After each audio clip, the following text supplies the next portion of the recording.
구원의 무효와 정말이 있는가?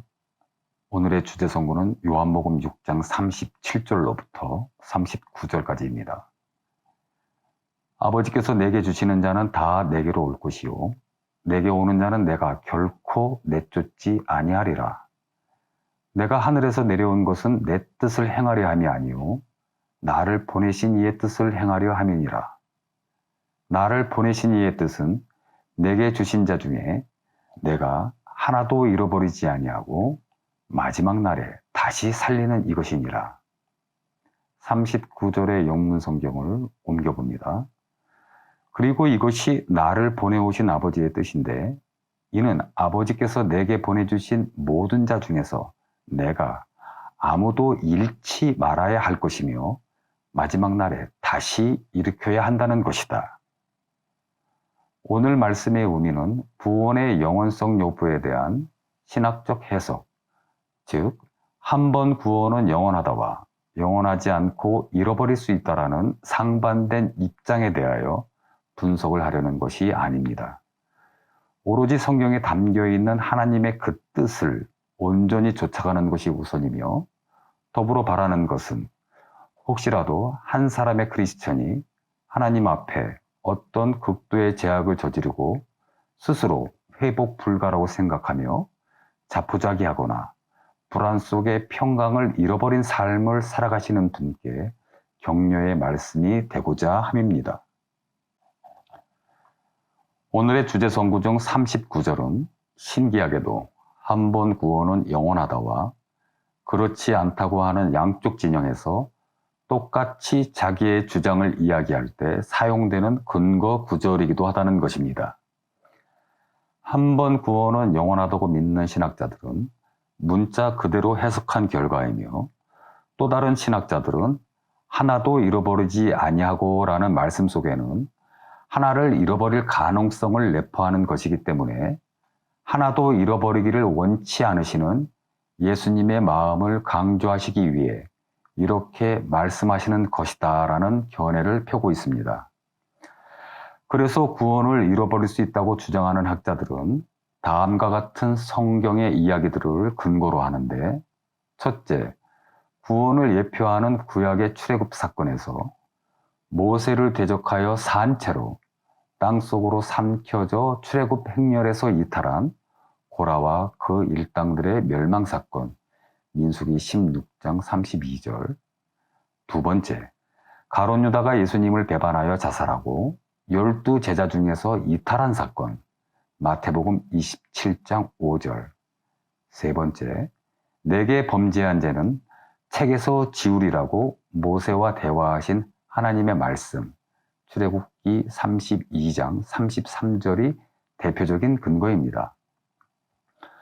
우리 천국의 서기관의 섬김은 이러한 세 가지의 예를 두고 우리의 판단이 아니라 성경의 판단은 무엇이냐라는 그 성경의 길로 독자들과 동행하는 것입니다.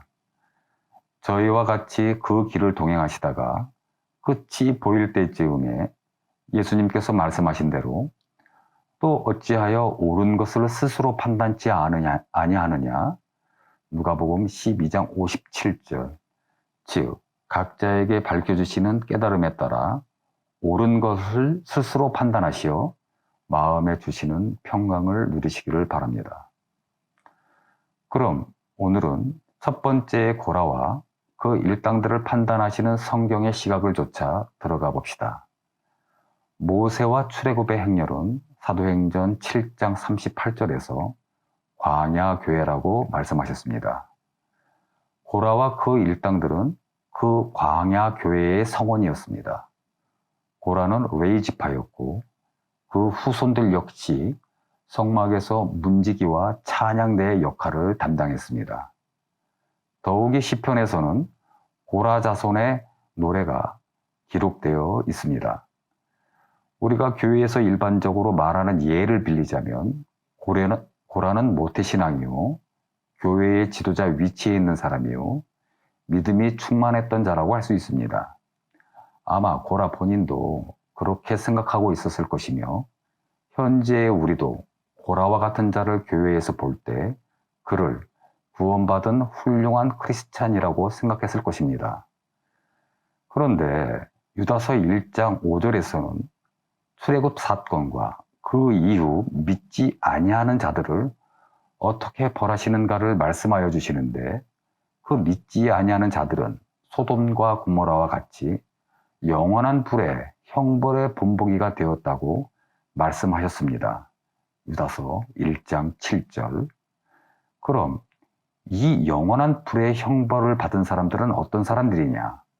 바로 이들은 고라의 폐역을 따라 멸망을 받은 사람이며, 유다서 1장 11절, 분열을 일으키며 육에 속한 자며 성령이 없는 자라고 말씀하셨습니다. 유다서 1장 19절. 그런데 독자 여러분, 여기서 염두에 두어야 할 것은 고라를 쫓아 영원한 불의 형벌을 받은 사람들은 모두 교회 안에 있는 사람들이며 크리스찬의 외형을 가지고 있는 사람들이었다는 것입니다. 그리고 이들에 대하여 성경은 또한 이런 말씀을 하고 계십니다. 이는 가만히 들어온 사람이 몇이 있음이라. 그들은 옛적부터 이 판결을 받기로 미리 기록된 자니 경건하지 아니하여 우리 하나님의 은혜를 도리어 방탕한 것으로 바꾸고 홀로 하나이신 주제 곧 우리 주 예수 그리스도를 부인하는 자니라. 유다서 1장 4절. 아하, 하나님의 은혜를 방탕한 것으로 바꾸고 예수님을 부인하는 자들은 범죄하여서 멸망한 것이 아니라 범죄를 저질러 멸망하기로 옛적부터 미리 기록된 자들이었기에 멸망하였구나. 베드로전서 2장 6절에서 8절도 이렇게 말씀하십니다.